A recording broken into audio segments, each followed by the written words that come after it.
Yeah. My name is Philip Munoz. I'm the director of the Constitutional Studies program here at the University of Notre Dame, and I'm absolutely thrilled you can join us online. We have a large audience, and I know some of you are being added here as I speak. My only regret is that we can't be together in person. Many prayers for everyone watching. I hope everyone is in good health. I'm absolutely thrilled. I have been reading Professor Snead's book those last few days. It's excellent. And I'm thrilled with the panel we put together. It should be a great event, and thrilled that you can join us. Just a few thank yous and a few announcements. I want to thank my staff, especially Soren Hansen and Jen Smith. Soren's really the person running everything, all the technology. I'm a bit incompetent in this, so thank you very much, Soren, and thank you, Jen. An announcement, we just scheduled an event, in fact, this morning, on 2 weeks from Thursday, Thursday the 29th, we're gonna have two Washington insiders, Henry Olson from the Washington Post and Ray Teixeira, who will be speaking on the 2020 election. Join us again in 2 weeks. And then next week, we actually have R.J. Pastrito from Hillsdale College who'll be lecturing on the political thought of Woodrow Wilson. You can learn why Woodrow Wilson was canceled at Princeton. But today, I'm just thrilled that we can be focusing on one of Notre Dame's best professors, my good friend Carter Snead's book. We have an all-star panel. I'm going to introduce Annalie Fernandez. We have a tradition here at the program that we have students introduce our panelists. So Annalie Fernandez is a junior political science and pre-med major, and she's one of our Tocqueville fellows, and Annalie will introduce our panelists. Professor Marianne Glendon is a learned hand professor of law at Harvard University. In the past, she has served as a U.S. ambassador to the Holy See, as a member of the U.S. Commission on International Religious Freedom, and as part of the U.S. President's Council on Bioethics. Her research interests focus on human rights, comparative law, religion, and culture. Her works include A World Made New, Eleanor Roosevelt and the Universal Declaration of Human Rights, and most recently, The Forum and the Tower, How Scholars and Politicians Have Imagined the World from Plato to Eleanor Roosevelt. Rod Dreher is a senior editor at the American Conservative. He has written for the Wall Street Journal, the Weekly Standard, the Los Angeles Times, and more. In addition, he has appeared as a political commentator on CNN, Fox, MSNBC, and other networks. He is the author of the Benedict Opinion on the strategy behind preserving faith and traditional values in modern society. His most recent book, published last month, is Live Not by Lies, a manual for Christian dissidents. Ross Douthat is an op-ed columnist for the New York Times and co-hosts the Times Op-Ed podcast. He was previously a senior editor at The Atlantic. He is the author of several books, including his most recent work, The Decadent Society, How We Became the Victims of Our Own Success, which examines modern Western culture. Professor Snead is a professor of law and of political science here at Notre Dame. He is also the director of the DeNicola Center for Ethics and Culture. His research in the field of public bioethics has been widely published in venues such as the Harvard Law Review Forum, the Yale Journal of Health Policy, and the Journal of Medicine and Philosophy. His latest publication is the book, What It Means to Be Human, The Case for the Body in Public Bioethics, which is the subject of our panel today. Please join me in welcoming our panelists. All right. So Phil, am I up? It's all. We'll start with Professor Snead, and then Okay. Going to give us a brief summary of the book, and then Great. Professor Glendon, Rod Dreher, and Ross Douthat, and then we'll give Professor Snead a chance to respond, and then we'll open it up to questions. So please, Great. Professor Snead. Thanks, Phil. First of all, I'd like to thank Professor Munoz. He is an indispensable feature at the University of Notre Dame. We are so blessed to have him here, and the programs that he runs, the Tocqueville program, as well as the Con Studies program, makes Notre Dame a much richer place for our students, our faculty, our staff, and for the global public square. So I just want to express my gratitude to him once again, and for putting this wonderful panel together by people including folks who I love and admire, my old friend Marianne Glendon and Rod and Ross, great folks, and whose work I admire so much. In fact, I think I told you, Ross, that when my family drove across the country, we listened to the Decadent Society, and it was literally your voice, your dulcet tones that we heard for about 14 hours in each direction. and it was weird, but it was great. So it's a wonderful book. So everybody should read that. And obviously Rod's new book is making a lot of waves, and I'm excited to read that. Everybody should pick up a copy as well. And I'd like to thank you, Anna Lee, for your wonderful introductions of everybody, and Soren, recent graduate who's working with Professor Munoz to help support this, who's a fellow at Professor Munoz's center. So it's I'm not going to speak for very long. What I'd like to do is just to sort of set the table here and lay out the general themes of the book, and then enjoy the comments and reflections of my colleagues and have some good conversation and all the wonderful folks who have joined us today from various remote locations. The book itself, as you know, is titled "What It Means to Be Human: The Case for the Body in Public Bioethics," and it makes two claims. It makes a methodological claim and it makes a substantive claim. The methodological claim that it makes relates to what I take to be the richest point of entry into understanding any question of law or public policy, and that is through the lens of what I call anthropology. And when I say anthropology, I don't mean the scholarly discipline. I mean what Walker Percy meant when he famously said that everyone has an anthropology. There is no not having one. If a man says he does not, all he is saying is that his anthropology is implicit, a set of assumptions he has not thought to call into question. Walker Percy was talking about the basic understanding of what a human being is and what constitutes human flourishing. And my argument, my methodological argument in the book, is that this is the most interesting and rich point of entry. We teach all of our students here at the University of Notre Dame Law School that law is irreducibly normative. It aims at goods to be pursued and harms to be avoided. And so it's essential that our students and that our lawmakers and our judges and our policymakers understand the law at the level of that normative foundation, what the law aims to do, whether those are goods that we embrace, whether those are harms that we're genuinely concerned about. But at a level more deeply still is the question of what the law assumes a person to be and in what constitutes our shared thriving and our individual thriving. Law exists for the sake of persons. It exists for the protection of persons and for to promote their flourishing. And that being so, it necessarily follows that the law has to have an ex ante premise about what and who a person is and what we owe to each other. And it's the task of this book to show, first of all, that is a fruitful method of understanding the law, which I believe it to be. And then I take that inductive analytic approach and I apply it to what I call the vital conflicts of American public bioethics. Now, again, public bioethics is a term of art that I use in the book to refer to the governance of science, medicine, and biotechnology in the name of ethical goods. It is meant to be a species of law and public policy, not merely a field of inquiry, which is bioethics sort of more generally understood as a term. So my argument is that if you subject the vital conflicts, the conflict of the law and policy relating to the question of abortion, the law and policy relating to assisted reproductive technologies, and the law and policy that touches and concerns end-of-life decision-making, not just the decision to decline unwanted medical measures, even those that are life-sustaining, but also the relatively new issue of assisted suicide. If you use this inductive approach and ask the question of what the law in these areas assume a person to be and assume what human flourishing is, what you find is something that I take to be highly problematic and worrisome. And what I argue in the book is that viewed through this lens of anthropology, what you find pretty quickly is that the premises of these areas of the law closely tracks and follows what Robert Bellah and Habits of the Heart describe as expressive individualism. He first coined that phrase. It was deepened and broadened and explored in interesting ways by philosophers Charles Taylor and a wide variety of others, Michael Sandel and Alistair McIntyre as well.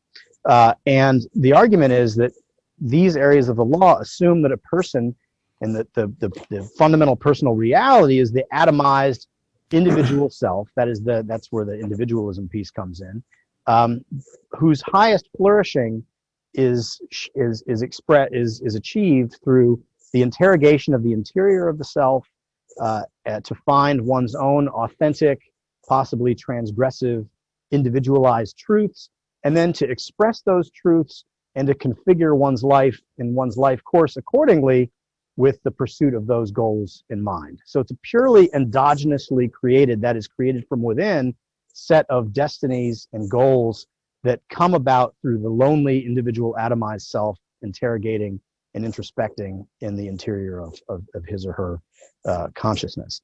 And this is a vision of the person that should be recognizable to Americans. It was certainly recognizable in the studies that Robert Bellah undertook in terms of doing hundreds of interviews with Americans who understood their lives through this lens. And in the book, I try to construct a sort of an intellectual genealogy where this came from, looking to really the work of Charles Taylor, who has a really interesting series of observations and reflections in a number of books that really roots it into, reaching all the way back to Rousseau and some of the innovations in Rousseau's philosophical reflections, and then sort of generalized through the Romantic movements, the literary and artistic movements, and then become sort of personalized in the 1950s and 1960s, where sort of and adopted outside the artistic community and shared by normal people here in the United States, and for whom sexual expression becomes an essential mode of that expression.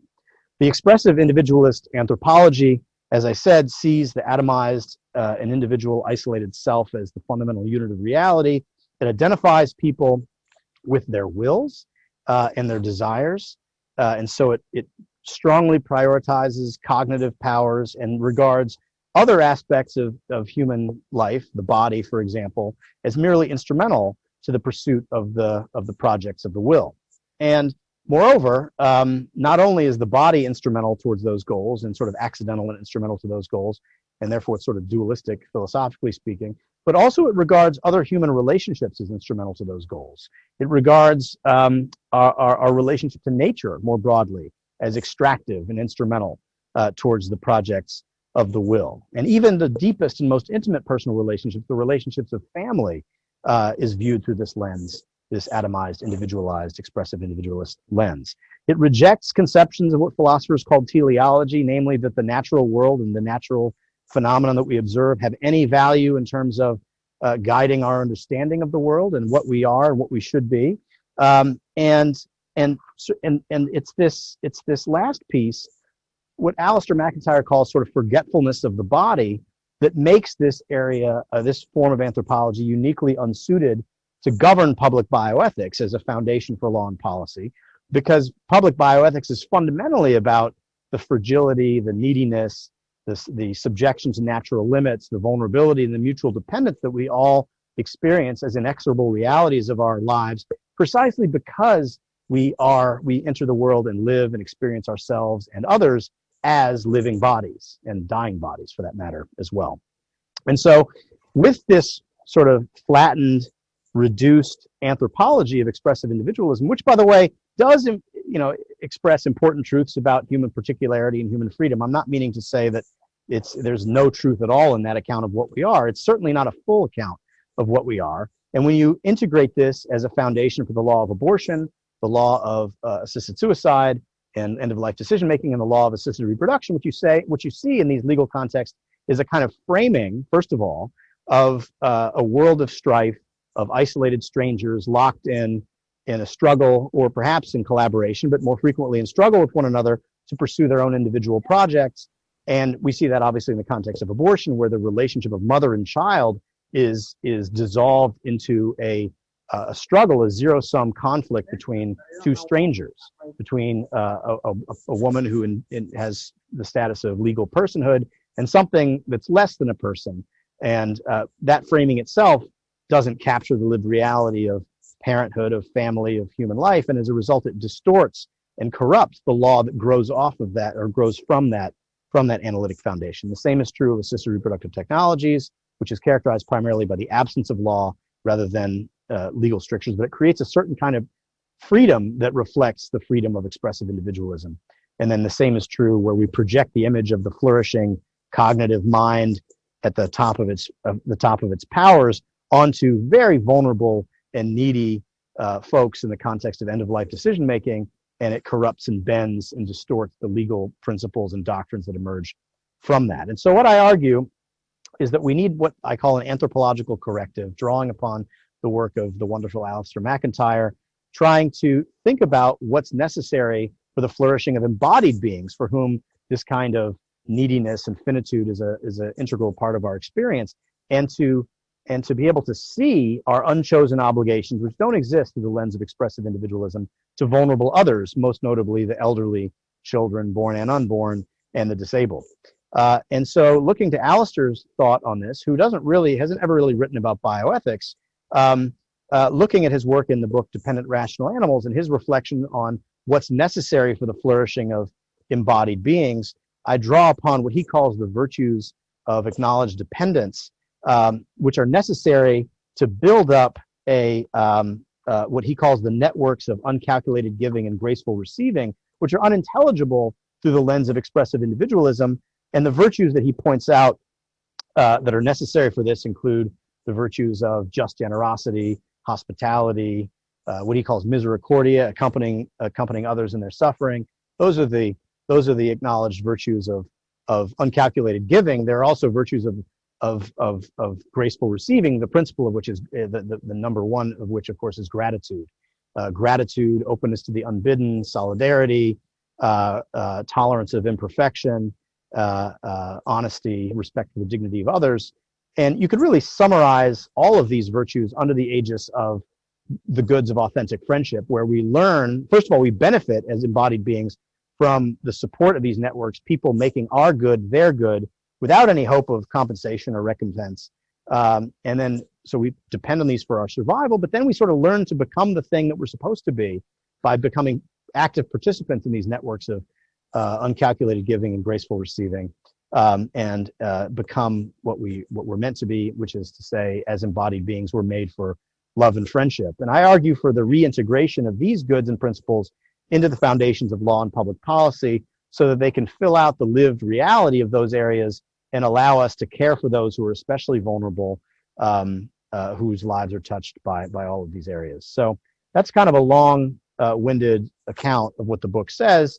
And with that, I will turn the conversation back over to Phil and to hear from my wonderful interlocutors. Thank you very much, Carter. Professor Glendon, you're up next. Thank you. Good afternoon, everybody.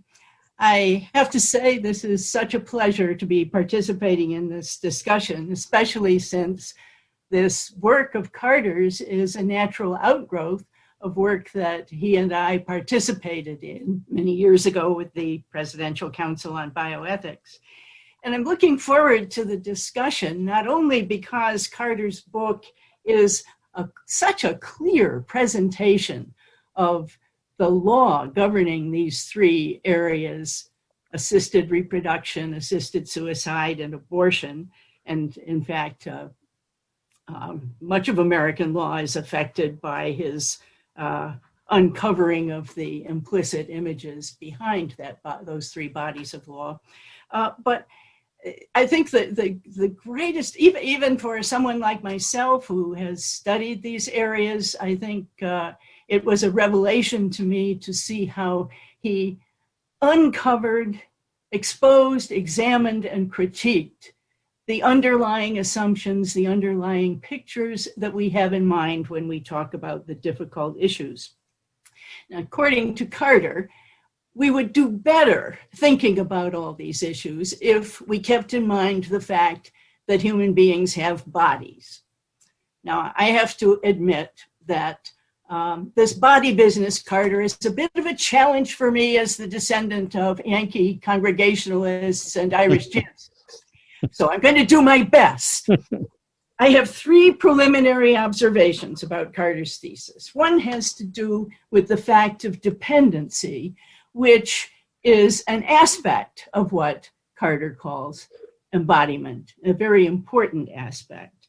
The second concerns the puzzle of how it is that ethical theory and law comes to pay so little attention to such obvious aspects of human existence as dependency and embodiment. And the third is a reflection, a worried reflection, an anxious reflection on Carter's belief that we can turn this thing around. So a few thoughts about dependency. In Carter's critique of the excessively individualistic concept of personhood that has been so influential on bioethics, he occasionally mentions its neglect of dependency. And the more I think about that point, the more important it seems to me to his thesis. How can a bioethics built on a concept of the individual as free and self-determining, how can that kind of bioethics help us with the hardest questions that nearly all of us face in that area, in view of the fact that nearly all of us spend significant parts of our lives in situations where we are not free and self-determining, or only partially self-determining? We begin in the longest period of dependency of any mammal. Then, as adults, we spend, most of us, much of our lives in relationships where we depend on others and others depend upon us. And with increased longevity, more and more of us spend more of our lives as dependent or partially dependent elderly persons. And as much as we like the idea, and Carter is right, we love the idea of the free, self-determining individual, not many of us can live that way all the time. And by the way, that's just as well, because as Aristotle teaches us in the Politics, the man who is completely self-sufficient is either a beast or a god. So I'm easily convinced by Carter's critique of the image of personhood that underlies much of bioethics, which leads to my second observation, which is really a question.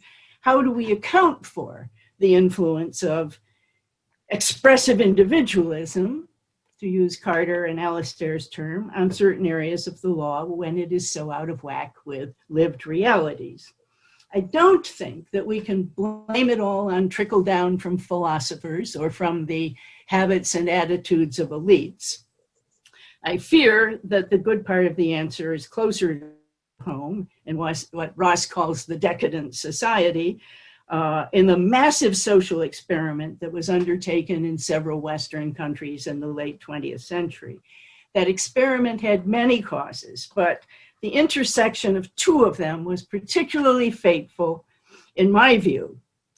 The separation of sex from procreation with the aid of the birth control pill, and the less well-known demographic phenomenon known as the marriage squeeze. What is the marriage squeeze? That's what happens when there is a shortage of males or females in the usual age range for marriage in a society. And that's what happened when the unusually low birth rates during World War II were followed by the unusually high birth rates in the baby boom after the war. Now, when those babies, think about the dates here, when those babies entered the dating scene, when was that? The mid-1960s. There were not enough boys born during the war years to provide husbands for the usual age range, 1 to 3 years older, and for nearly 2 million girls who were born in the first year of the baby boom, first 3 years of the baby boom. That was enough of a deficit to play havoc with all the demographic indicators. It was enough to play havoc with traditional patterns of behavior in the areas of sex and marriage and family life. And it played more than a trivial role in the sexual cultural revolution that followed. What is particularly interesting here, from the point of view of public bioethics, is the large increase in childless households. Today, with birth rates right now at their lowest in many decades, it's not surprising, is it, that the dependent population now includes a much smaller proportion of children and a much larger proportion of disabled and elderly persons than ever before in our history. And as Carter has shown so clearly, one of the great insights in his book, at least for me, was neglect of the interests of children is a striking feature, not only of the law governing abortion in the case of children unwanted by adults, but of assisted reproduction in the case of children wanted by adults. And now I come to my last observation, which concerns Carter's heroic effort to promote a better bioethics through a more realistic anthropology. I very much want to believe, as Carter does, that there just might be enough people open to persuasion to make that happen. So I hope that he and Rod and Ross will talk me out of the concerns that I have on that score. Carter writes of, and I'm quoting here, this firm belief that we can govern ourselves wisely if we become the kind of people who can make each other's goods our own. Well, that's a big if, It's not that I don't think human beings can become better. We Christians have staked quite a lot on that proposition. It's that just as we can constitute ourselves for the better through our actions and decisions, individually and politically, we can also constitute ourselves for the worse through our actions and decisions individually and collectively. And so as time goes on, actions and decisions make us into the kind of persons we are, and they make us collectively into the kind of society that we bring into being. So my question is, how much of a toll have the actions and decisions of Americans over the past 50 years taken on our moral ecology? Carter pins a great deal of hope to what he believes are shared values and to the power of persuasion. And the vision of personhood that he offers us is indeed persuasive, as well as truer to lived experience than the models that he is critiquing. But one can't help wondering whether the train has left the station, or as Walker Percy put it, whether God has at last removed his blessing from the USA, where even unbelievers once admitted that if it was not God who blessed the USA, then at least some great good luck had befallen us. I'll just conclude by saying that those concerns I've just expressed in no way affect my enthusiasm for the vision that Carter so eloquently places before us. And I can think of no better way to start trying to shift the probabilities in a better direction than by taking Rod Drayer's advice in his new book. Start telling the truth. And that's exactly what Carter Snead has done. Thank you. Well, that is a wonderful transition to our next speaker, Rod Dreher.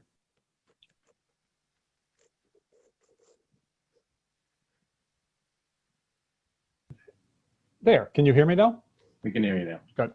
Thank you, Marianne, for that. And I'm afraid, though, that if you're depending on Rod Dreher and Ross Douthat to lift you out of the slough of despond, you may be in trouble. These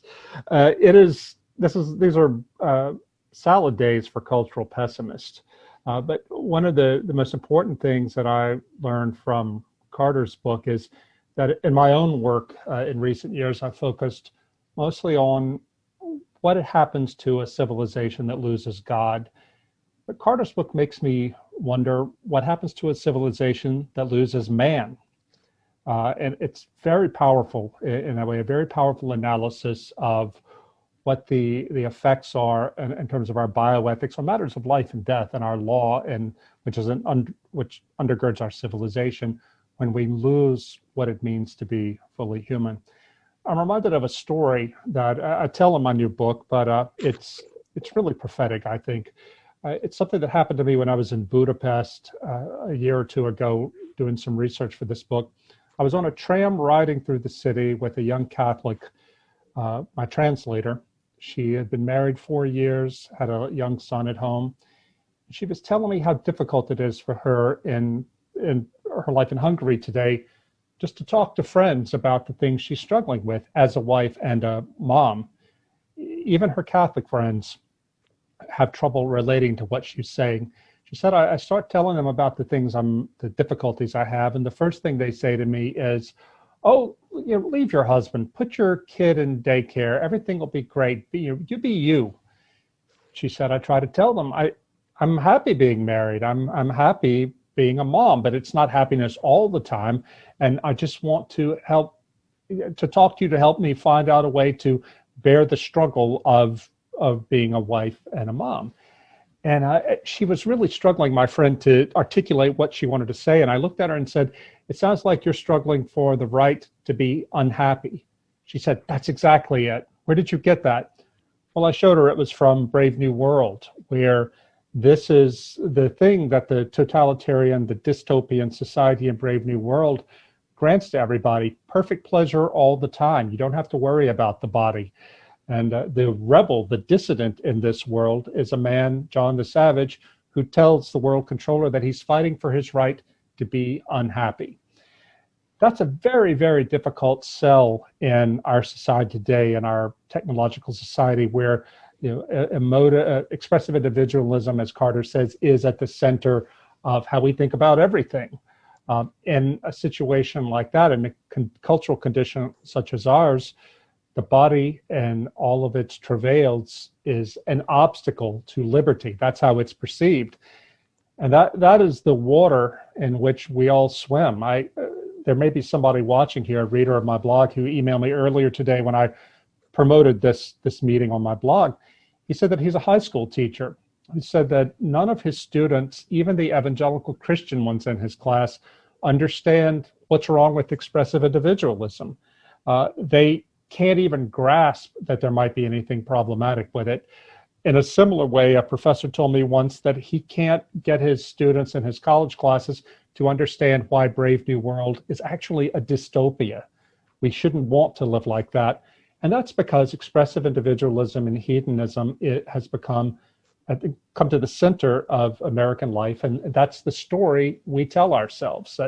And this is a story that is repeated over and over again in our popular culture, that to become truly who you are is to be freed of any unchosen obligation, even your own body, that gets in the way of your will. That's, I think, why transgenderism, you don't bring up transgenderism in the book, Carter, but you could have brought it into the book, because it also talks about body and nature and limits, transgenderism, and how it can be overcome, they believe, and advocates believe, by technology and will. I think that this is why transgenderism has been so quickly accepted by this society, is because of the anthropology of expressive individualism. It's also why I think euthanasia is going to be well accepted, why we probably won't get very far on abortion, even if, God willing, Roe v. Wade is overturned. But I think that anything that challenges the anthropology of expressive individualism, people not only oppose it, but they just don't understand it. I think the heart of your critique, Carter, and this is what I got most out of it, is when you quote Alistair McIntyre, who says, and you quote him saying this, "I can only answer the question, what am I to do, if I can answer the prior question, of what story or stories do I find myself a part?" There's so much wisdom in that, because as I was saying earlier, the stories that we tell ourselves in this society are all stories in which individuals, brave individuals, have fought against those who would hold them back and hold them down and fence them in. I think, frankly, we're going to have to tell better stories in this society. And this is, you talk about law and how we have to reform the law. It's absolutely an important project, but it can't be the law alone or politics alone that do this, because these things are really, I think, downstream from culture. We have to tell better stories that better reflect the truth of who we are. I think of another story I tell in Live Not by Lies about Kamila Bendova. She is a philosopher, an older woman now in Prague. She and her late husband Václav were leaders with Václav Havel in the Czech resistance. She and Václav Benda were the only Christians in that circle. And when I was in her apartment in Prague asking her how she and her late husband raised 6 children to be faithful Catholics in the most atheistic country in Europe under the pressure of Soviet-style communism, one of the things she told me was that she read to her kids all the time, 2 hours a night at least. I said, "What did you read?" She said, "I read them the old myths, I read them classic literature, and I read them a lot of Tolkien." Tolkien? I said, "Why Tolkien?" She said, "Because we knew that Mordor was real, and we knew that the story of the elves and the dwarfs and all the hobbits, all those fighting Mordor, that was our story too." Well, what Kamila was really telling me is that part of the resistance to totalitarianism was not only pointing out what is bad in the world and what needs to be changed, but also feeding the moral imagination of young people and reminding them of who they are and who we are as human beings, not only as Christians, but as human beings, and giving them a strong foundation in the good, the true, and the beautiful. Finishing your book, Carter, that it reminded me of the role that people like me, the role we have to play in this project you outline. I don't know anything about the law. You're a law professor. You're analyzing the law, but I can see that we're running on parallel tracks and trying to help remind people in this expressive, individualistic, decadent society about who we really are.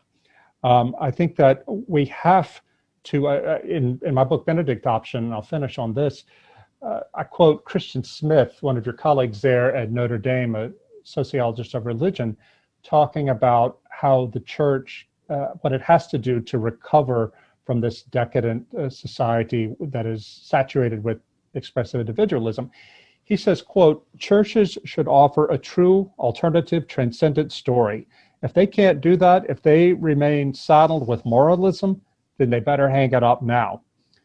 What he's saying there is the church has to work symphonically with those who are laboring in the field of law, those who are laboring in the field of journalism, those who are laboring in the creative fields, to tell our story in better and more persuasive ways.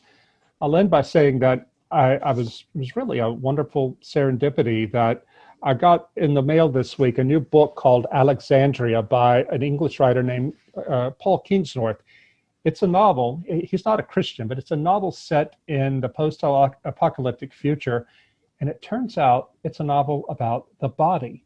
Now, here is this man, not a Christian writer, but he's someone who pays close attention to the environment and what it means to be an embodied creature living in England. And he's written this amazing story about why we need to resist the totalitarianism of bodilessness and why the body matters.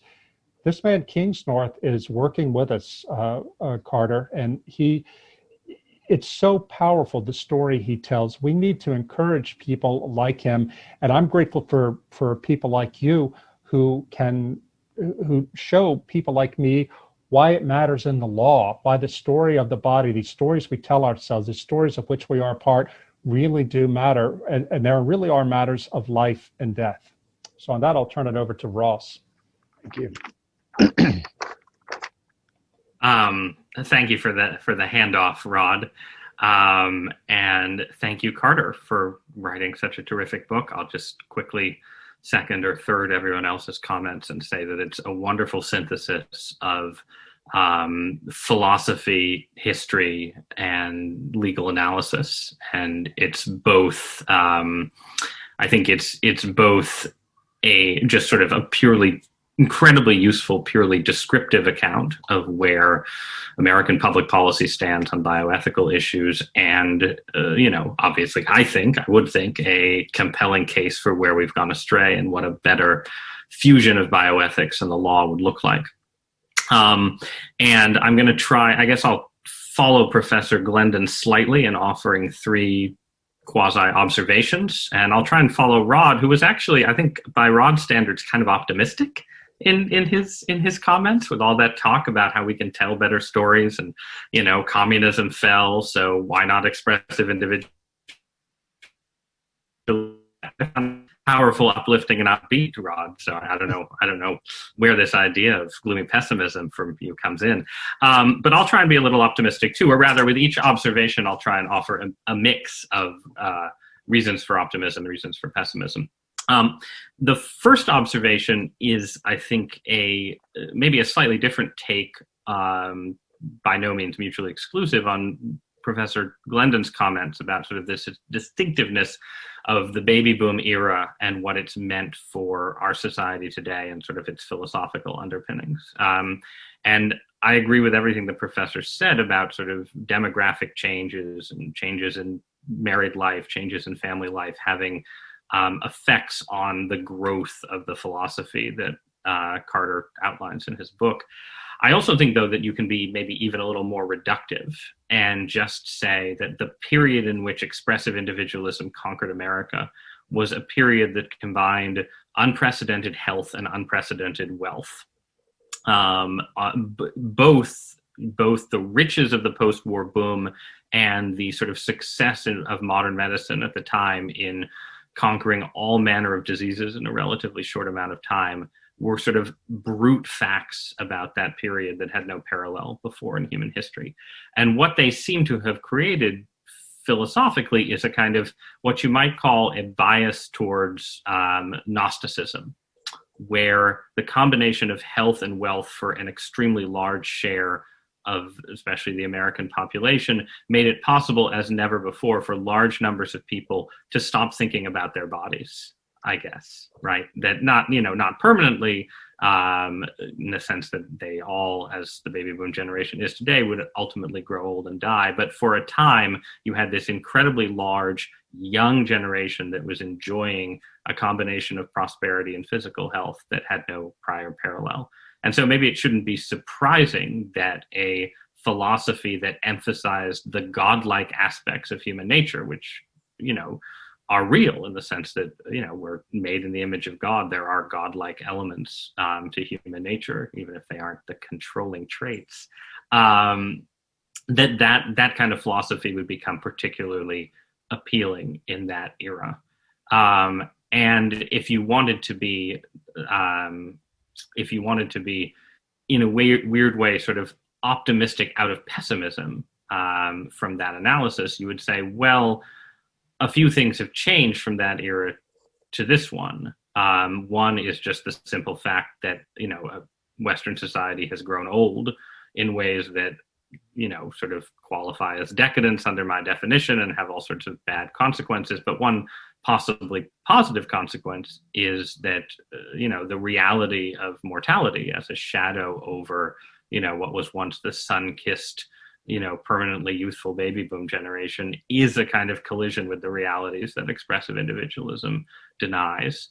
And when you combine that reality with, starker realities like the pandemic that we're all living through, it's possible that, just the turning cycles of history will give our society sort of a stronger reminder than people had between, let's say, 1964 and 1995 of the kind of the inescapability of weakness, the inescapability of embodiment that is sort of essential to understanding human nature and essential to Carter's thesis. And again, that's not optimism in the sense that I'm saying death waits for us all, right? But there's perhaps more of a memento mori for Western society sort of hovering behind our shoulder right now than there was 50 or 60 years ago. And if we think there are sort of salutary effects of a memento mori, we shouldn't assume that that's all bad.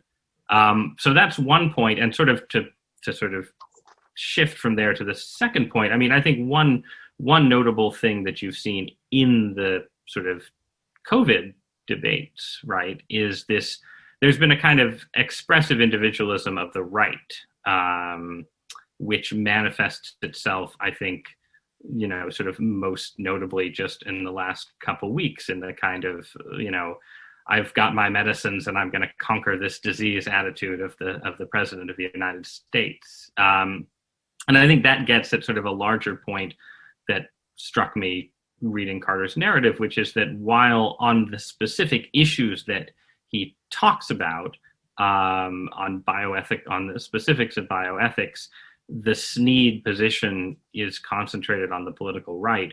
Overall, the American political right contains an incredibly strong expressive individualist streak that creates, I think, sort of a limiting factor on the capacity of the Sneadian worldview, if you will, to sort of become the dominant worldview on the political right. And indeed, to the extent that sort of conservative or sort of non-individualistic bioethical positions have political purchase, they're usually framed in their own way in sort of individualistic language, in the language of sort of competing rights and the issues, the fact that conservatives, pro-lifers have sort of maintained some kind of political resilience on abortion doesn't mean that the country has this sort of capacious view of the value of embodied life. It's more that that's an issue where sort of you seem to have a clash of individualisms that keeps people in an individualist society on the fence. So that would be, again, a sort of pessimistic view, right? But if you wanted to be more optimistic, you would say that in fact you can look on the political left and see, especially around issues of ecology and the environment and sort of how people relate to technology, which I think has its own role to play in this kind of Gnostic culture we inhabit. There are elements of a Sneadian worldview present on the political left as well.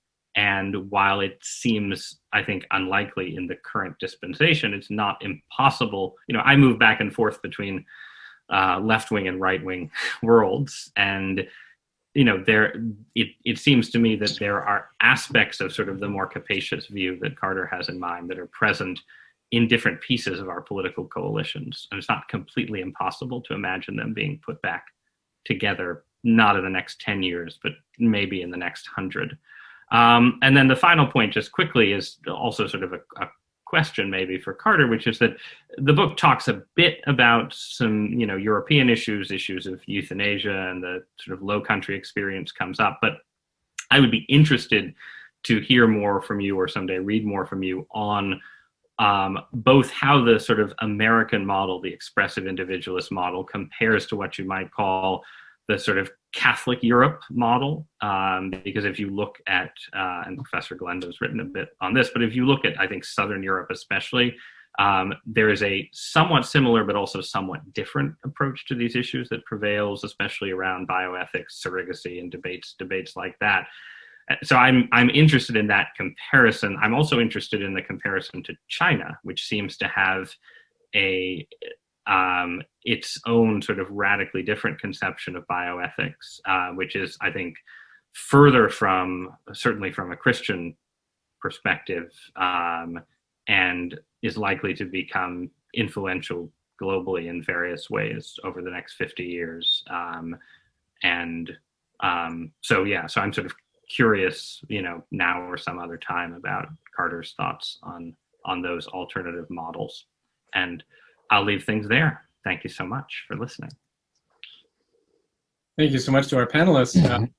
I'm going to let Professor Snead address some of the comments as he likes. And let me encourage all of you who are watching, you can use the raised hand function, and we will take questions from everyone in just a minute. But Carter, we had questions.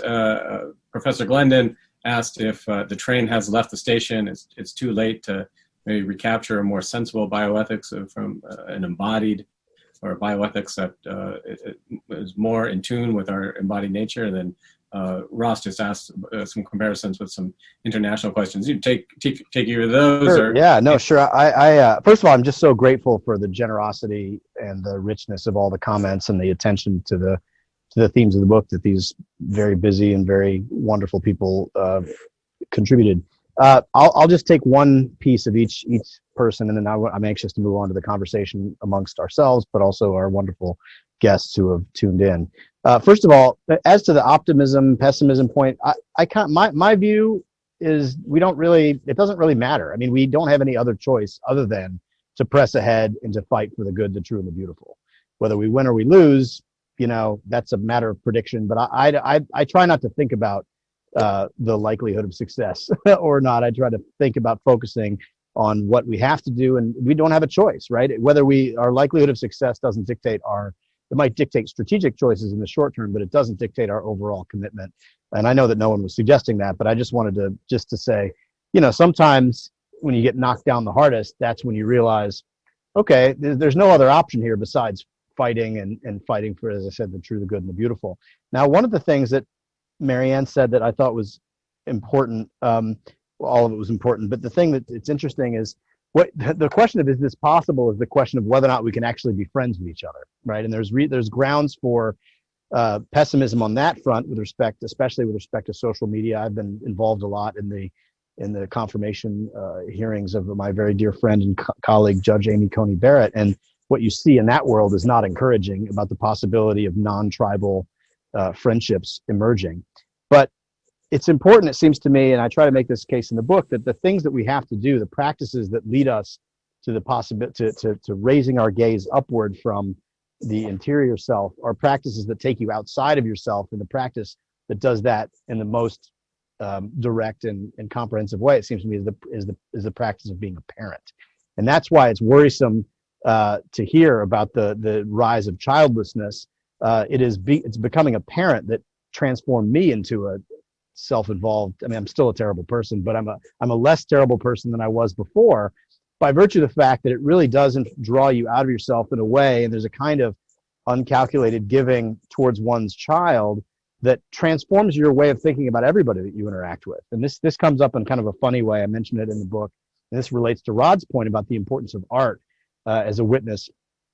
So in Steven Spielberg's Close Encounters movie, at the end of the movie, the guy, Richard Dreyfuss, and I don't want to spoil it for our viewers, but I'm going to, the guy is obsessed with aliens, and the aliens show up, and he decides, this is a family guy with kids and a wife. He just runs onto the UFO and goes off into the galaxy and leaves his family behind. And as a dad, I watched that. I'm like, what on earth is this guy doing? And it turns out Steven Spielberg himself in an interview said, I would have never written the ending that way if I had had children at the time I was writing the screenplay. I had the freedom of youth to not be connected or attached to anything, and that's why it made sense for that character to do that in that moment. And then there's an even sort of funnier example in the television series The Office. Pam Beesly, one of the protagonists, is talking about how becoming a parent has transformed her. And she says, I used to watch Pulp Fiction, and I would see the GIMP, and I would think it was funny, the sort of bondage slave that emerges from the basement. And now I think about that GIMP as somebody's child.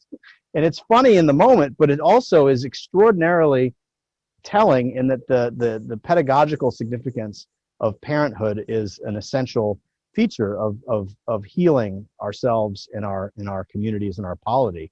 And the fact that that's a problem, the fact that people aren't having children, the more childlessness I see is worrisome on that front in response to Marianne.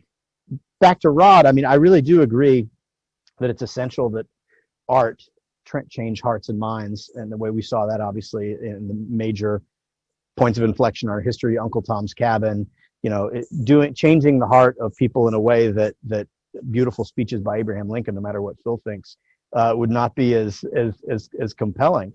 And Tolkien is beautiful in its way also because there's genuine selflessness in the Lord of the Rings story that is jarring to modern sensibilities. The idea, when Frodo and Sam plunge into Mordor with every expectation, this is it. They have to do this for people that they'll never see and won't ever be able to be reunited with. There's something jarring and kind of foreign about that level of selflessness that is inspiring.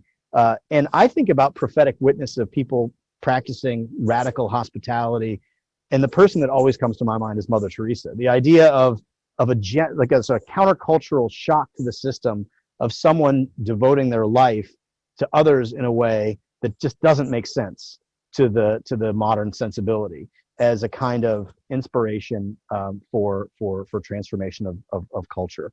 And then finally to Ross,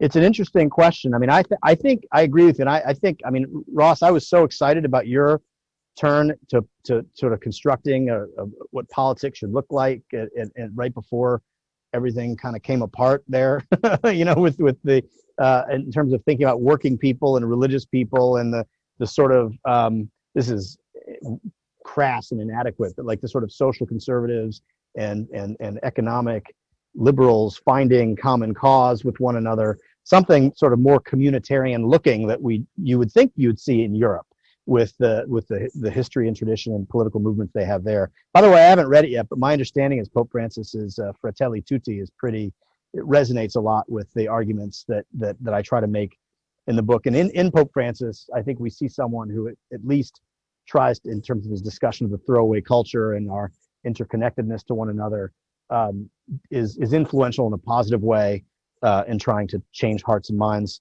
on this point. But to your narrow question, Rod, the one thing that I worked when I was with Marianne at the President's Council on Bioethics at UNESCO. I represented the U.S. government. I negotiated with people from China. I negotiated with people from Catholic Europe, Southern Europe, and the Netherlands and elsewhere. And the one thing that was constantly distressing to me was, even in the examples where there was genuine commitments to solidarity, genuine commitments to sort of community and unchosen obligations, almost all of them were not pro-life. Almost all of them were still supporting abortion. Almost all of them still supported embryo destructive research or forms of assisted reproduction that are dehumanizing and destructive.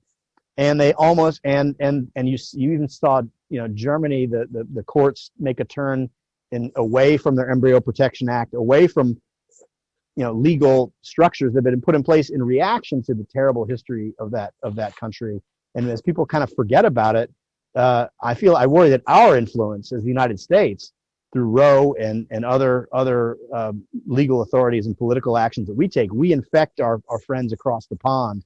And even people from Latin America tell me all the time, they say, whenever you guys do something like, whenever you have a Supreme Court decision that cuts against the principles of solidarity and human dignity that I'm talking about, it's just a matter of time before that comes into our own countries and our own courts adopt it in a kind of reflective way. And so we infect our colleagues with our reductive expressive individualism. And Marianne knows obviously a whole lot more about this than I do, but I wonder if she sees it the same way. So I'll stop there, and Phil, you can proceed as you see fit. Okay, thank you very much. Again, please use the raise hand function, and we'll try to get to as many questions as we can. We can go on as long as we need to, especially since my only plan for the evening was to watch Close Encounters of the Third Kind. Now it's ruined. So no need to do that. I also want to encourage, Carter, you've prompted many people in the chat room to talk about how terrible Carter would be or not without kids. Oh, Please yeah. feel free to leave that in the chat room. What stays in the chat room stays in the chat room. Evan H. Evan, if you could unmute yourself and introduce yourself, and you can go ahead and ask your question. Yeah, hi. I'm here because of Rod Drayer. I just read on his blog about this meeting. I'm a Baptist pastor in Calgary, Alberta. And I was reading Alan Jacobs of Baylor, and he this past week wrote, "For the past 100 years or so, we have had a vast multifarious culture industry devoted to the critique of individualism. Individualism," he says, "describes a now vanished world. Has any dominant social ethos, any regnant model of the self in the world ever died as quickly as individualism has? For indeed it has gone with the world." And Jacobs instead observes an increasingly widespread abandonment of individualism in favor of group identities, amorphous bodies of people with the same sexual orientation or gender identity or race or ethnicity. And my question is, has expressive individualism died the death that Jacobs claims? So Phil, did you want me to respond to that?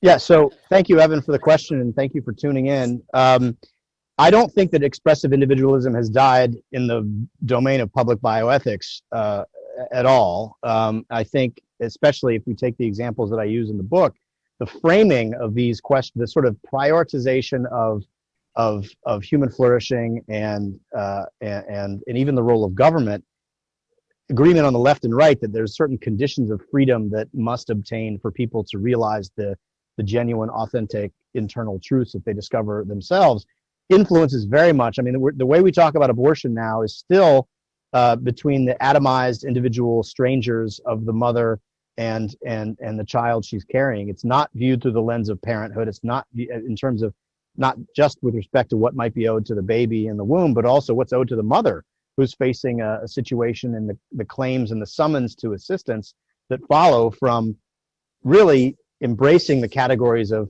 mother, child, parent, community, nation, and seeing the interconnectedness that all obtains when you augment the anthropological premises that we operate according towards now. It's still a zero-sum conflict, and so I'm not as convinced that the individualism vanished in that respect. If you read the judicial opinions, if you read the political debate, it's still framed as a clash among atomized individual selves, with the priority going towards the one who wants to interrogate her interior self to track her own destiny, unencumbered by natural encumbrances that don't affect men who wish to make the same kind of choices. Then she won't be able to participate as equally in the social and cultural life of the country. So as far as abortion jurisprudence goes, I don't think that individualism has gone at all. I think it's all same's true of assisted reproductive technology, as well as, if anything, with the advent of more laws on assisted suicide, the vision of the unencumbered self seeking to write the last chapter of his or her story without regard to not just attachments to others, but the downstream consequences to vulnerable communities. That's a dominant narrative that is picking up steam, it seems to me, in American law and politics. If I could jump in, Carter, for a second to add to what you had to say. I didn't read Alan Jacobs' piece, so I'm not exactly sure what he's saying, but I think that there may be something to that in the sense that radical individualism is not something that ordinary people can fully sustain for long. And in the literature of totalitarianism, this is one of the things that leads to totalitarianism. When people, and Hannah Arendt says this in her book, The Origins of Totalitarianism, when individuals feel like they're alone and alienated from institutions, from the things that give them a sense of social solidarity, from their churches, from their histories and so forth, that they don't feel free. Ultimately, they have to worship something. And this is where you get cult-like political theories and religious cults coming in and offering deliverance from radical individualism. This is where the Bolsheviks came in. This is where the Nazis came in. And this, I believe, is where a lot of these social justice warriors on campus are coming in with their incredibly moralistic and severe ideologies, because they are telling the amorphous, atomized, rootless individuals who are young people who are so anxious because of their rootlessness. They're giving them a ready-made identity and cause and sense of purpose. So in that sense, maybe expressive individualism is going away, but it's not being taken up by a sort of authentic individualism, but rather something ersatz and pre-made. Let me encourage our other panelists, if you want to jump in, please do so at any Yes, point. I'd like to jump in if I could on that last point. I think the pastor is right when he speaks about the disappearance of the sturdy, rugged individualism that we associate with American traditions, the willingness to stand up and be counted.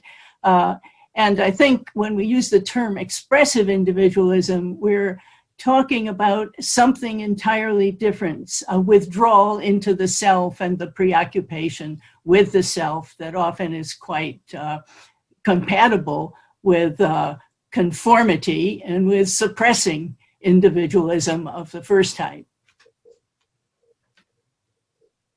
Okay, Mariana Orlandi. Mariana, are you there? Can you introduce yourselves and ask? Yes. Yes, thank you, Professor Munoz. Marianne Orlandi. I'm the Associate Director at the Alfie Institute for the Study of Family and Culture. I am sort of intimidated by the audience that we have here in even asking this question, but maybe it's just a rephrasing of something that was already said, maybe something that Professor Glendon pointed out now, but it's a question for Carter, and is, in comparing Europe and the United States on these issues, it seemed to me until a certain point that the philosophical background was very relevant, and I could see that in the abortion jurisprudence. But then something happened on the euthanasia and assisted suicide front that seemed just to reject all those assumptions of how relevant it was, because Germany, I think, was the latest in speaking of a right to commit suicide. And so to phrase something in a way that was very much, I think up until a few years ago, would have agreed, was much more an American way of saying it. So how come? And another question is, does this expressive individualism, could you see it develop in different ways because of the different structure of government and the way individuals think of powers as citizens of the US or of a European country? Well, thank you, Marianne. It's nice. First of all, it's nice to see you, and we're excited that you're in the United States now and working in Austin. That's wonderful. Here's one thing that is an encouraging point, and I think the two instances not that long ago involving the two babies, Charlie Gard and Alfie Evans, who were severely disabled children whose parents were struggling against the hospitals and local authorities in the United Kingdom. Parents wanted to pursue different pathways of treatment for the children, and the hospitals and the local governments were taking, and the courts in particular, were taking a very different point of view. And this is and England and America seem a lot more alike on these kinds of questions of individualism to me than the continent. But I was encouraged by at least the Italian response, or at least what I took to be Italian. Maybe I'm conflating the sort of the Holy See with the rest of Italy, but there was a kind of reaction, it seemed to me, in the end of life decision making context, where the argument was being made in the UK that if it's not possible to restore these children to a state that we wish them to be in, if they're not capable, forget the question about whether or not they're imminently dying, bracket that. The question is, even if they're not imminently dying, the courts took the view that if it's not possible to restore these children to the level of cognitive functioning that's appropriate to expressive individualism, then I didn't quite put it that way, but they said to sort of, if they regain their cognitive capacity for conceptual thought and to be able to make choices in their own right, then we should discontinue life-sustaining measures, even if they're not imminently dying. And there was a reaction to that, but at least I took on the continent that was kind of adverse. I mean, especially in Italy, people said that's not the right way to think about the role of parents. That's not the right way to think about diagnosis and treatment of a person, that you don't try to imagine them as you wish them to be, but rather treat the embodied living being in your presence as the patient that he or she is. But I will say the counterpoint to that is the assisted suicide issues that have arisen in Italy. I remember the cases from years ago coming out of Lecco and the other cases where it sounded an awful lot like, if we can't restore this person to the level of sapience that we think that is appropriate to define you as a person, then we should, even if you're not imminently dying, discontinue and withdraw all life-sustaining measures. And that's a negative counterpoint to the optimistic story that I just sketched out. But that's one point of contrast between the two jurisdictions that I think is responsive to what you're asking about. I'm going to jump in real quick, Carter, and mention how strange it has been this year to see how American popular culture obsessions have become global popular culture obsessions. I mean, this has been happening for a long time, but the whole Black Lives Matter movement went from being something that was just in America to sweeping across Europe.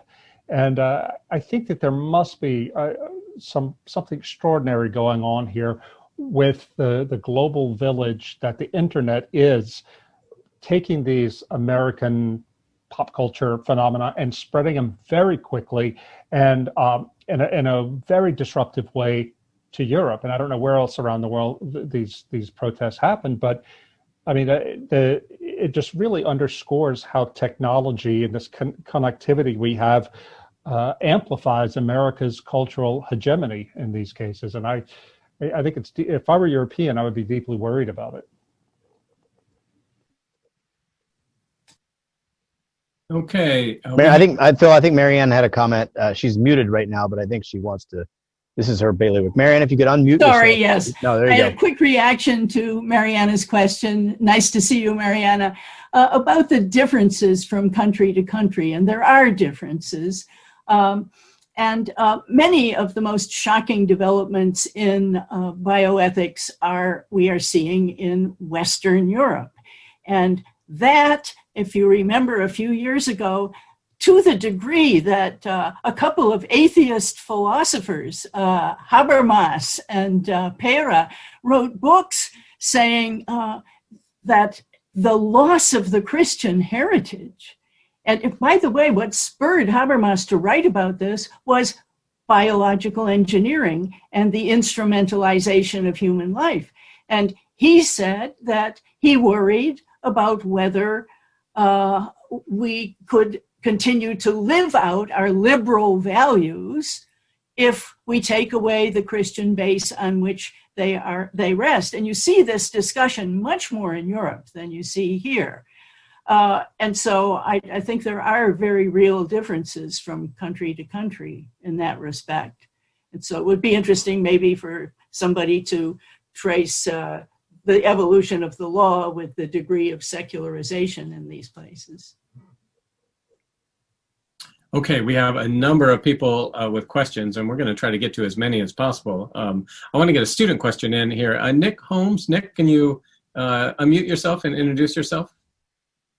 Yes, hello. I am Nicholas Holmes. I am a senior studying political science and history with a minor in constitutional studies. First, I just want to thank all of you on the panel for speaking today. It's been a pleasure listening to you all and an honor to get to ask you a question very distinguished panel indeed. So my question kind of actually ended up kind of flowing, I think, in somewhat similar veins to kind of how the conversation of the last question kind of flowed in the end. But I was wondering, with kind of the decline of religion in the West over the past, half century or so, kind of correlating with the rise of this expressive individualism and the decline of value put on the body, whether you as a panel believe that kind of a reevaluation of the body within bioethics and kind of a reversal of individualism can occur as secularism remains kind of predominant and as religion continues to decline in the United States and in the rest of the West, or whether, as I think Mr. Douthat somewhat acknowledged in one of his comments, there can maybe be a bit of a coalition formed with maybe a kind of groups on the left that might not be quite as religious, but still arrive at somewhat similar conclusions. So basically, the fundamental question I have, I guess, is can this trend be reversed as religion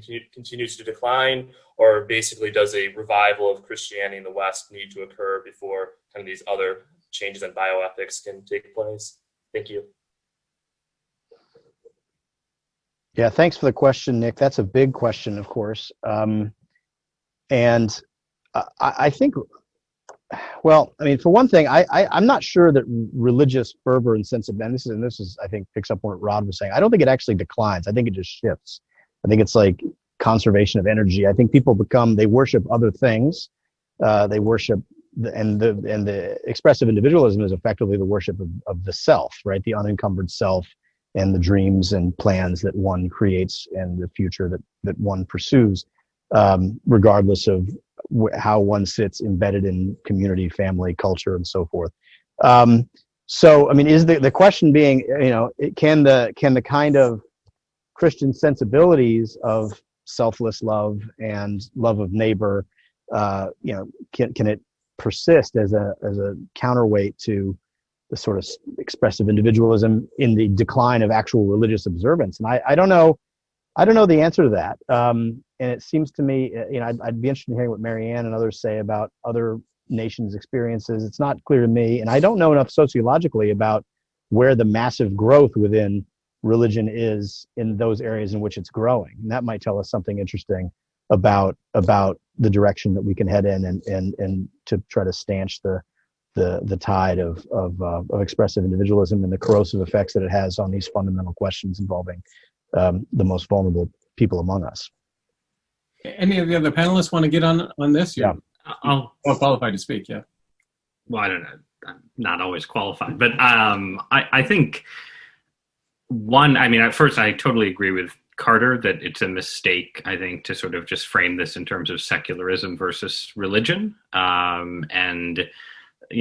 think that there is lots of religious energy sort of circulating in Western culture and sort of looking for a way to condense into an actual sort of coherent worldview. I mentioned Gnosticism earlier as a sort of, a theological way of thinking about expressive individualism. And I think that's been very powerful. I think, though, it's worth considering, you can imagine a world that came to many of the same policy conclusions as the expressive individualist, that ended up justifying them in communalist or communitarian terms, right? I think that, to be reductionist, you could call this like a pagan worldview, right? That says, euthanasia is good, not as an expression of sort of perfect self-determination, but as a, reality that as we age, we need to sort of embrace death.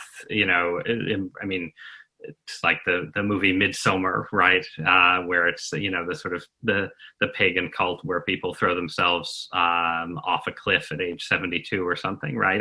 That's a vision that's sort of communalist and communitarian and focused on the body, but sort of radically different from the Christian tradition. And, so I think that's a possibility that sort of, instead of the Benedict option, the Midsummer option is a possibility sort of worth keeping in mind, that it's not clear that we'll always have this dynamic of a kind of residual Christianity making one set of claims and a kind of expressive individualism making another. You could have some transformation that desecularizes Western society in various ways, but doesn't lead to, that sort of reverts to a view of human beings as embodied creatures, but doesn't come to Christian conclusions about what you do with that embodiment.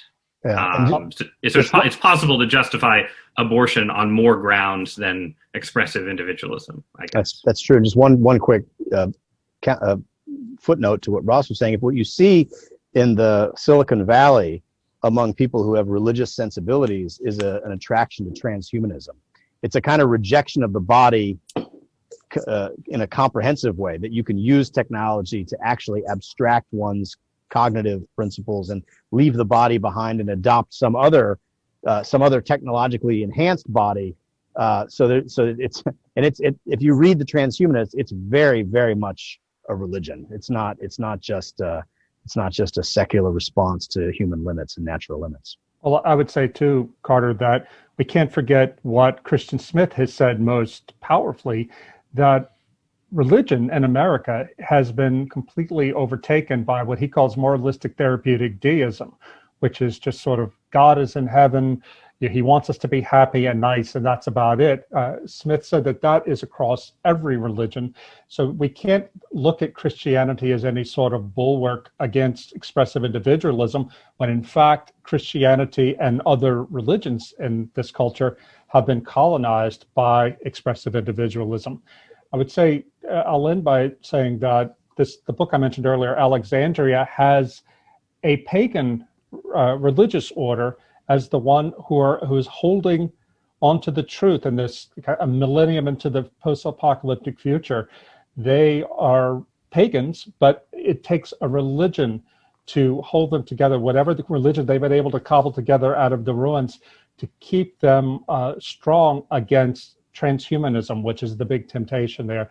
So it may not be Christianity, whatever, I hope that there's a Christian revival, but it can't be the sort of expressive individualistic Christianity that we have now. It may end up being another religion, but it has to be a religion that values the body.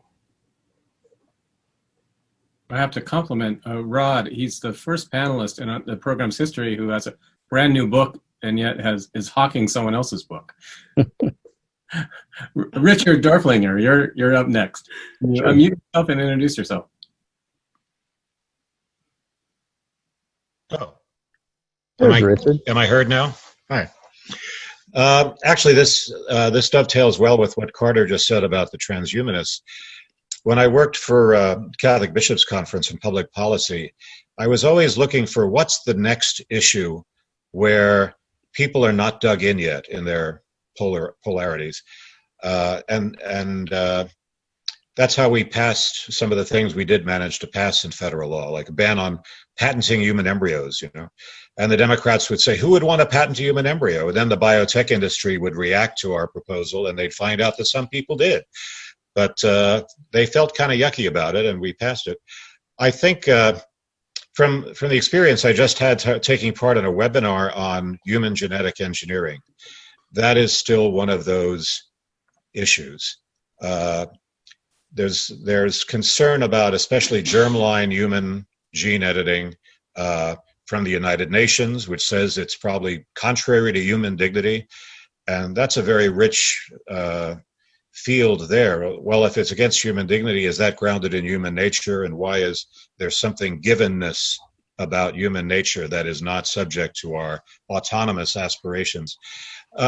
C.S. Lewis pointed out back in the 1940s that this is the ultimate self-contradiction of autonomy, because what it means is that a few people in one generation are going to end up imposing their imperfect ideas about what the perfect human is on every future generation for the rest of time. And there's been a lot of concern about getting the maximum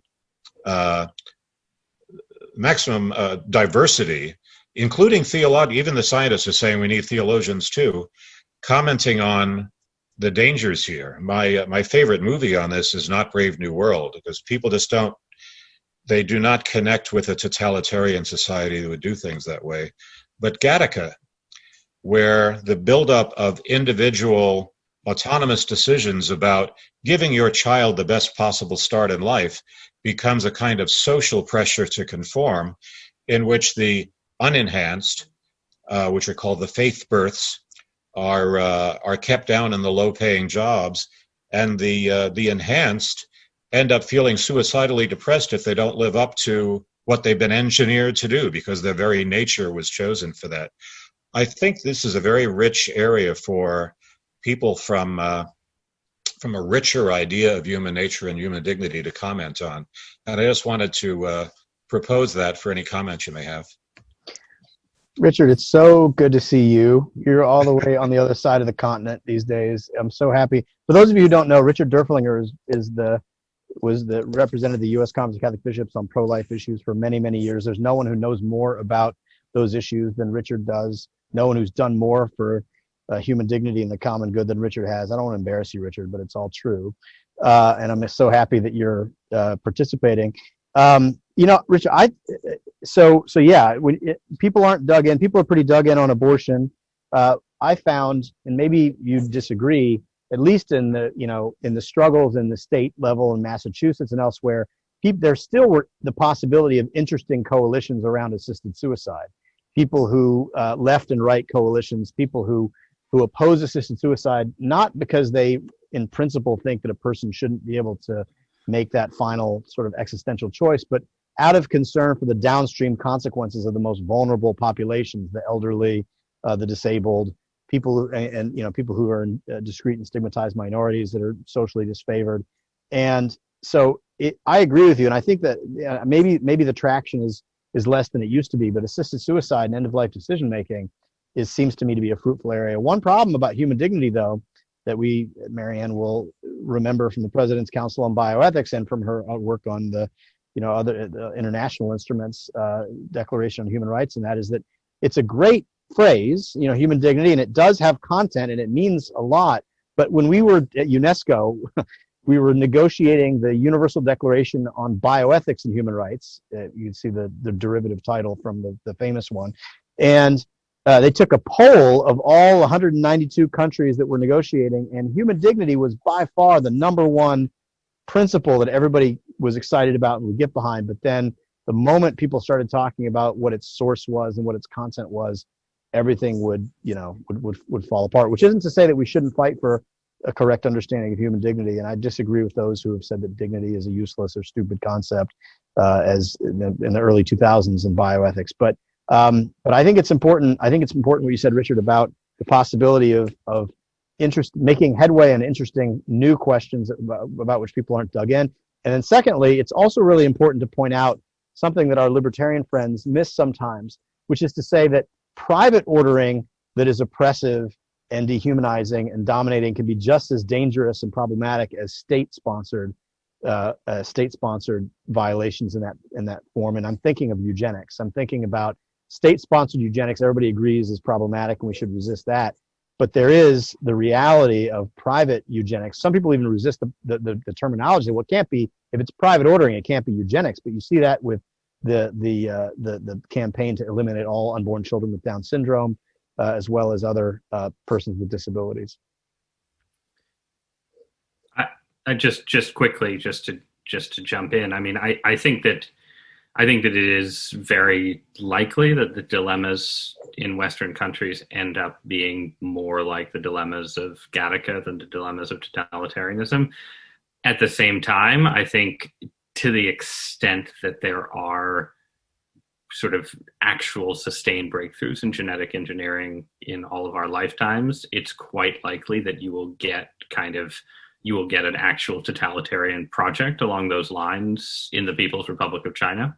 And I think, relative to 10 or 15 years ago, I would say I'm less concerned about the Gattaca future and more concerned about the sort of, totalitarian-led genetic engineering coming out of a sort of a powerful and increasingly sort of managed and controlled China. And obviously, things may change again in 10 years, but that's just something worth keeping in mind that to the extent that China has moved back towards totalitarianism, even as it's, sort of made particular pushes at the frontiers of CRISPR and other technologies, that scenario is very much in play for the next 50 to 100 years.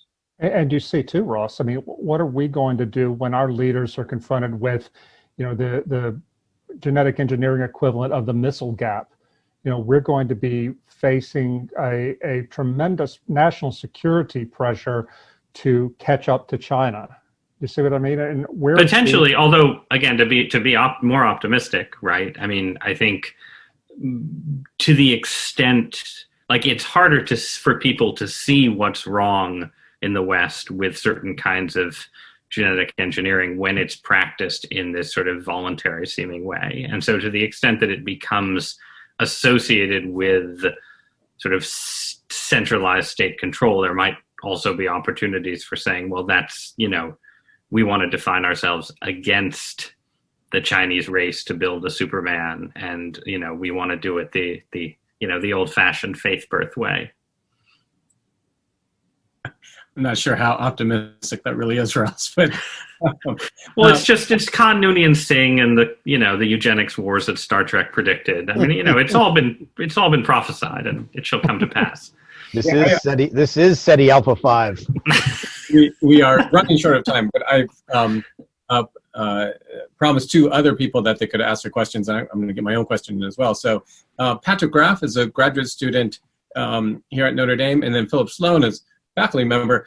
Patrick and Philip, I might ask you to both unmute yourself and both of you ask your questions so we can make sure to get them both in, and then we'll turn both questions over. So Patrick first and then Philip. Hi, everyone. Yes, thanks so much for this discussion. I really enjoyed it. I'm a PhD student here in sociology of education, and I was curious about what you would think the consequences of this view of particular human vulnerability would mean for the organization of K-12 schooling. I know, Ross, you've done a lot on elite institutions or what might need to change about elite schooling so that this could be more widely disseminated and thought about.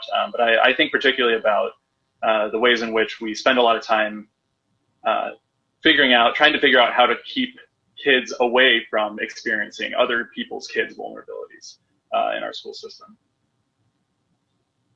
And thank you, Patrick. And let me ask Philip Sloan, Professor Sloan, could you ask your question, unmute yourself? I think I am unmuted. Can you hear me? Yep. Yeah.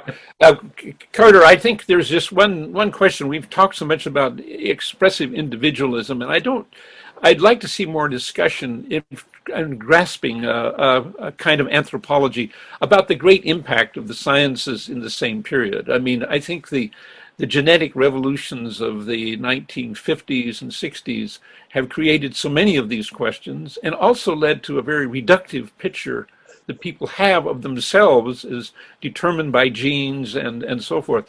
And I think that there's a great reconstructive project that needs to be done in order to be able to take into account this new science without involved in this great reductionism that I think we see around us, which I think is really at the root of so many of these bioethical questions. At least I'd like to see your comments on that.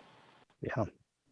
So I'll respond to Phil first. Phil, I completely agree with you, and I've learned so much from Phil about the history and philosophy of science, and especially as it relates to this kind of reductive materialism as an ideology that accompanies scientific development, but it certainly doesn't necessarily follow from it as an inexorable matter. But one of the weird ironies of this is that at the same time you have this emphasis on freedom, free cognition, the freedom of the will to pursue the course of one's own choosing, while at the same time a lot of the same folks are embracing a vision of hard determinism that in fact free will isn't possible, right? We're all just sort of atoms and fields of force, or everything's determined by physical laws and past states of the world. I mean, there's a real contradiction there, and it would be useful, at least in the first instance, to underscore and amplify the contradiction to try to have a conversation about, both of these ideologies, the one of the sort of the free and unencumbered will,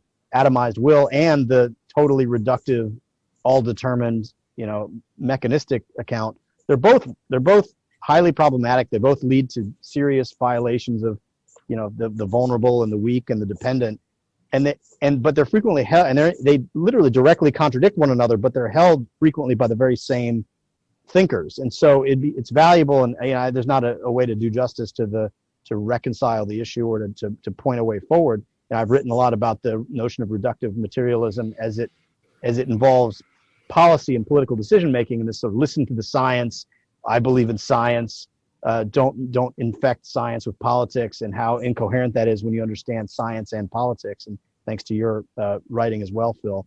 But I think it's worth noting this very strange contradiction between embracing reductive mechanism and the determinism that comes with it, and this kind of emphasis and really fetish for the free and unencumbered will as definitive of the human being.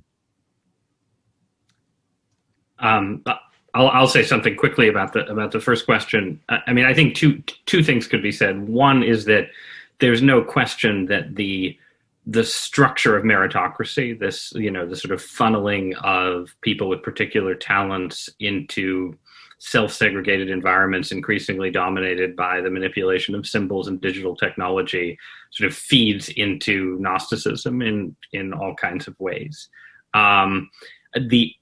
And therefore, a project of sort of deconstructing the meritocracy could, in theory, also be a project of sort of re-encountering embodiment. That, there's a sense in which, this is, again, a case study in how different things play out, right? But like sort of Walt Whitmanian views of America are more embodied, right, in various ways, that sort of old school sort of pantheistic vision of democracy than some of the sort of, some of what Carter was just talking about, for instance. The only caveat I would throw out that I think is useful as kind of a counterpoint to this discussion is that in American education right now, there are many ways in which people with disabilities are treated much better than they were 50 or 75 or 100 years ago, in periods when, philosophically speaking, the view of, views were often maybe closer to the kind of, at least from my perspective, the theological truth, right? And so it's both the case that America as a society has become harsher on people who exist, in sort of these edge states in the womb, in late in life and so on, but also the case that, if you're someone who is born with Down syndrome or born, who is autistic, has a, learning disability, all kinds of ways, there are all kinds of places in which society in different ways treats those people better than it did in the past. And that's worth keeping in mind in these discussions too. And just one footnote to that, one of the things that I think drives this, or at least the people who have pioneered these wonderful accommodations and these ways of caring for people with disabilities, ultimately end up being extremely powerful elite people who happen to have children with disabilities.